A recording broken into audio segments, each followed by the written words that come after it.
Well, everyone, I'm so excited today because I have with me truly a remarkable person by the name of Kenneth Best Jr. And guys, I'm not even going to waste any time, but he is somebody that you guys will be hearing about more and more, and somebody that you guys need to hear about. So Kenny, first of all, thank you for joining us. Thank you. I really, really appreciate it. I just appreciate your work that you're doing, and just shedding light on some important things. I know you guys still want to know what that is, but just tell us a little bit more about, first of all, who you are and what you do. Well, like Sade said, my name is Kenneth Best Jr. I am a young filmmaker, entrepreneur. And what I do is I try to tell, my passion is telling stories. So I just graduated from the Art Institute of Washington with a degree in filmmaking, and I'm also planning to go into journalism. And so what I really would love to do is make documentaries and tell the stories of other people through that.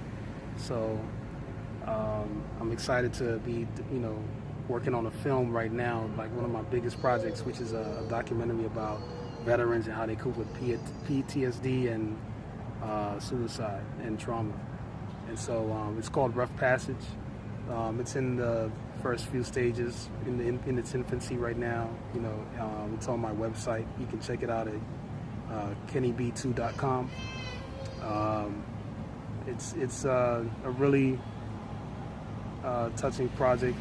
A lot of people that are close to me have been able to understand me better through it, and so I really hope that it'll continue to inspire and touch others. Guys, he's being modest.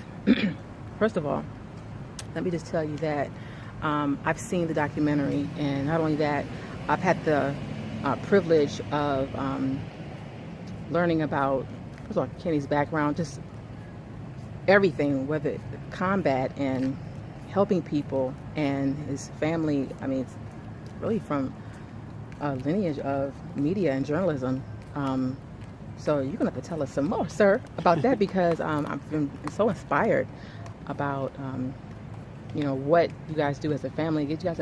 It's not only a job; it's like a mission. Right. And I was just so blessed learning more and more about, especially here at the G.U.M Network, wanting to tell stories. But just can you share a little bit more about how you were born to tell stories? Well, I was born into a family of journalists. My dad and my mom are both journalists. They own and operate the first independent daily newspaper in Liberia, called the Liberian Observer. My dad's uncle, my great uncle, Albert Port, he was also a journalist. So my dad got the his name is Kenneth Best Sr. He got the inspiration from him, and when he left his hometown, he was poor. He had basically nothing, and he was able to go to college by the grace of God, through the support of family and just his determination, his God-given determination. So when he got to college, he worked for the broadcasting service at his school, and he was in the radio.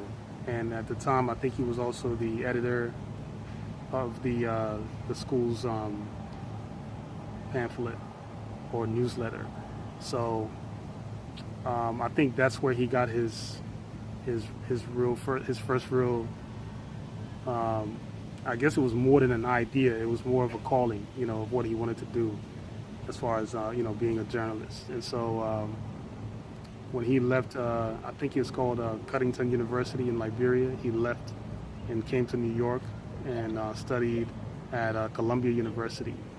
And then he came back to Liberia and opened the first newspaper. And at the time he opened his first newspaper, there was a civil war breaking out. And a lot of people told him, why don't you just go to another country, wait for the war to die down and come back? You know, and everybody thought he was, you know, insane for, you know, jumping into the fire. And so, you know, his determination led him to be there with the people on the ground and give them, you know, a daily exposure as to what was happening in the country. Eventually, he got his newspaper got burnt down 4 times by the government. That didn't stop him, of course. Eventually, the war did get so bad that we had to leave. So we went from Liberia, where I was born, to Ghana, to the Gambia. We stayed in the Gambia for 2 years. And there he started another Observer newspaper company, another daily newspaper in the Gambia. But the president there was kind of opposing against it, and deported him back to Liberia. So before my dad got deported, I was the first of all my siblings to leave for the United States, and that's how I got to Maryland, through California. Came to California, stayed with one of my dad's sisters, and then when my dad and my mom got reunited in Maryland a few years later, then I went to them. So from there, I went to middle school and high school, graduated high school, and right after graduation, I joined the Marine Corps because you know, they just kind of came up to me in my junior year, and I was impressed by their presence. So I just kind of went right into it, and you know, by that time, you know, another conflict had already started. So here I was, coming from one, you know, war situation and going into another one. Wow. And so my parents supported me through that, and here I am. So that's where I get my drive from. Oh my goodness. Wow. So you had literally been around the world and back. And so now, what inspired you to do Rough Passage? Because it's really riveting, and I know that this is only like the first leg, if you will, and that there's many more stories that you're going to be telling. But what just inspired you and what pushed you to create this film? Rough Passage came in my, I guess I would say the 5th quarter of my school year, and I was in I was in a class. I think it was acting and directing or something like that, mm-hmm. And we had to do a PSA. So the PSA I decided to do was about mental health, you know, and I kind of had the idea running through my mind from being in group counseling with a bunch of other veterans. Mm-hmm, mm-hmm. So all these veterans, you know, these were Vietnam veterans, and they had amazing stories. Wow. And I was the youngest in the group, so I'm just sitting there kind of like a grandson, just listening to all these men, these gentlemen. Sure. So one of the things that one of them said was that if we don't tell our own stories, no one else will tell our stories for us. And you don't see too many Vietnam veterans that are able to, you know, go on a podcast or you know, do something like that. So, or have someone tell their stories. So, I did the PSA based on me interviewing. A lot of my classmates were veterans, so I interviewed some of my classmates, and then I didn't get to I interviewed one of the veterans at the group therapy, and he was the only one that I could get, but it was very informative, and that PSA was about 3 minutes long, and so my professor told me, you know, this is too long. It's great, but it's too long, so it's more in the style of a documentary. Wow, isn't that something? And that's, yes. Yeah, and that's how that idea started. Wow. And I've been working on it ever since then. And this was like, you know, last year around the fall. Wow. And I know that just kind of some of our conversations, you talked about, first of all, how this film will relate to some ongoing work that in terms of telling stories about other people who've experienced trauma. We talked about how unfortunately, even with like gun violence in America's inner cities and the trauma, I'm sure that, you know, whether it be African American communities and it's really communities who have been through some traumatic things, and how some of the things are similar. Mm-hmm. And I know that so many people will be helped from people, from gatekeepers of care, from legislators.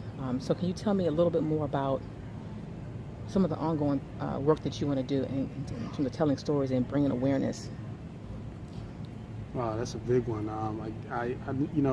The scope of this project is so big right now that I'm not. What I can say right now about it is that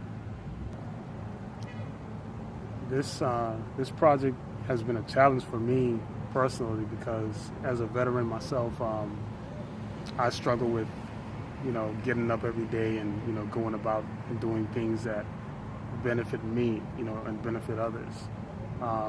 And sometimes I don't realize the impact of what I'm doing, and that kind of gives me an idea of what other veterans are going through, but how they're not able to articulate or just tell someone what that is, what it's like for them.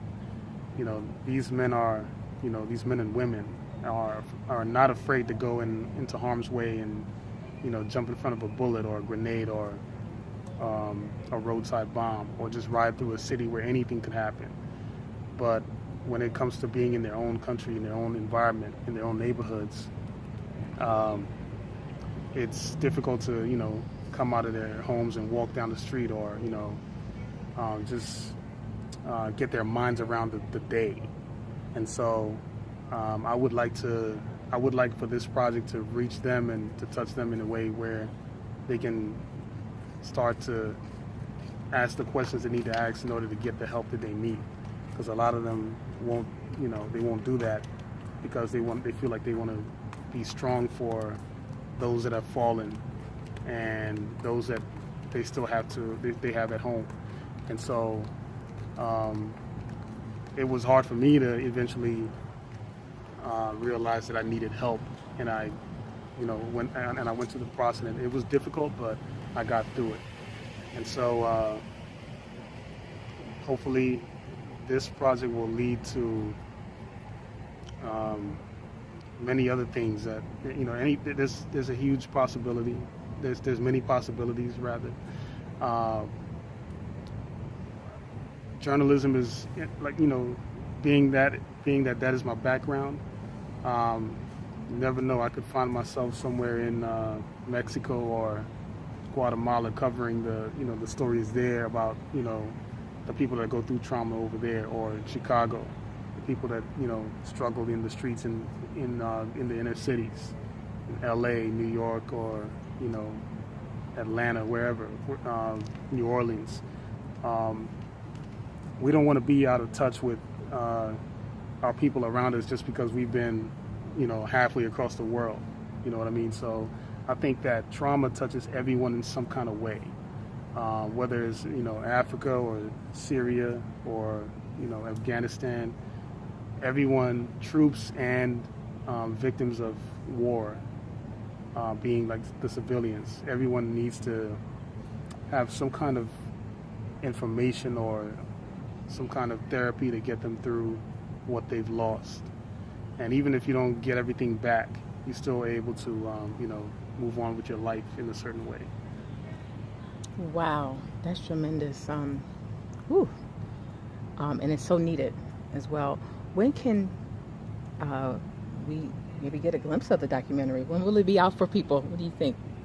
I think probably late 2019. Okay. Yeah, all right. You guys hear that? Y'all heard it here first. Yeah, and I was looking at Ken Burns, his documentary on Vietnam. The Vietnam War came out recently, and that was a lifelong project for him. Almost. That was Brings about perspective. I think it took him a little over 5 years to do that project, and so it aired on PBS September 17th. So if you haven't seen it, check it out. Ken Burns, his project about Vietnam, the Vietnam War, as it's called. That's another project that inspired me, and I believe it took him several years to do that project. So if you haven't seen it, check it out. It's on PBS.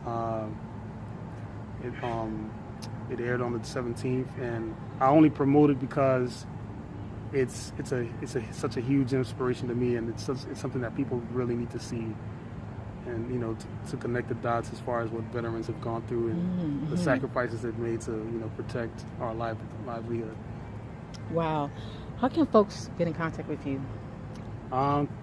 Through my website. I'm at kennyb2.com. You can also connect with me on social media, Facebook, Kenny Best Jr.